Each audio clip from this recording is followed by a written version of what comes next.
Good evening, good afternoon, or good morning, depending on the time you're watching this video. I'm Mido14463, I'm Clipping Armies Chief Executive Producer, and I am proud to introduce a new edition of Klondike After Hours. Today, we are going to delve into more news and more community updates that took place in this last week. And before we continue, I'm here to ask to leave a comment below in this video and share with people across the community so we can get more engagement in our YouTube channel. Also leave a like and subscribe, of course, if you haven't done this yet. Now, without further ado, let's go to the news. On September 30, the Army community witnessed one of its brightest small-medium contenders unfortunately close its doors. The Shadow Legionaries, founded and led by Thunder 222 with the help of Lemon, were a formidable face in the community. After building their army from the ground up, their first generation went on a hiatus following controversy surrounding the White Order Alliance. With one new army leaving the community, a historic army made its return. On the same day, the Water Troops hosted their first event in 5 years, marking their return. Under the command of Raven, Hydro 21, and Misty, the army spared no time in declaring war on SWAT. In an interview with Raven, he stated SWAT is an army that should be closed. The goal is to make them shut down.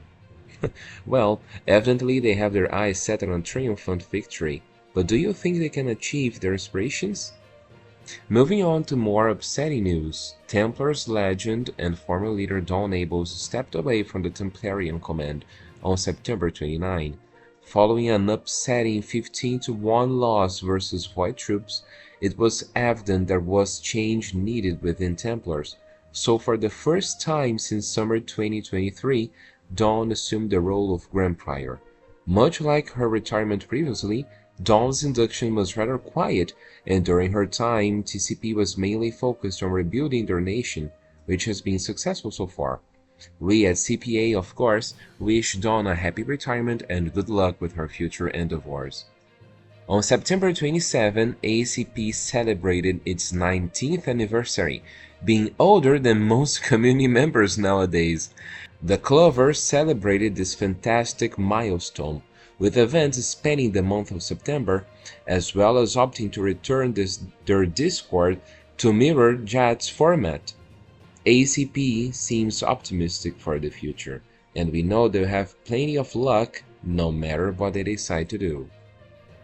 On September 29, the community was left in shock as the People's Imperial Confederation declared war on the Water Vikings. This war came seemingly out of nowhere, with Pick's reasoning being rather humorous. In reality, this war signals a change in armies returning to less politicized conflicts, and more battles for the sake of having fun, which we love to see here. Within the space of 3 days, we saw the hottest army on the scene, the WePhone, develop some diplomatic relations. Firstly, on October 1st, the Star Force got a call from the WePhone, and the two started a connection, which will surely lead to great prosperity in the future. Following their alliance with the Star Force, the WePhone army decided to also ally with the Romans. And despite having limited interactions before, the armies are eager to start having some crossover events, and who knows, we may even see a war on the horizon with all these newfound alliances. And now, enough of army drama and army business, let's talk about the top 10 rankings. Rounding off this week's news, we move into the top 10. Despite the September drop taking its toll, we still see a strong 16 armies on the board. And at first this week is the Water Vikings, as a result of their ongoing war with Big. In second, we see the Aliens with the Clovers at third, taking a drop following the conclusion of their 19th anniversary events. At fourth, we see the Help Force, and at fifth we see Pig, a very high spot for the Confederates, again as a result of their ongoing war with the Water Vikings. At sixth, due to an ongoing multiplier deduction, we see the Rebel Penguin Federation with the Dark Warriors narrowly behind them. The recently revived Water Troops are in 10, with the Romans below them also facing a multiplier this week. Tied for 12th, we see the return of the Scarlet Republic and the Elite Guardians. And at 14, 15, and 16 respectively, we see the Star Force, Wii Phone, and SWAT. RPF had the largest size this week, a max of 45 at Operation Alakazam, and the Wii Phone had a giant 21 events, most of them maxing 3. And that's it for this week. We hope you have enjoyed these minutes in Klondike After Hours.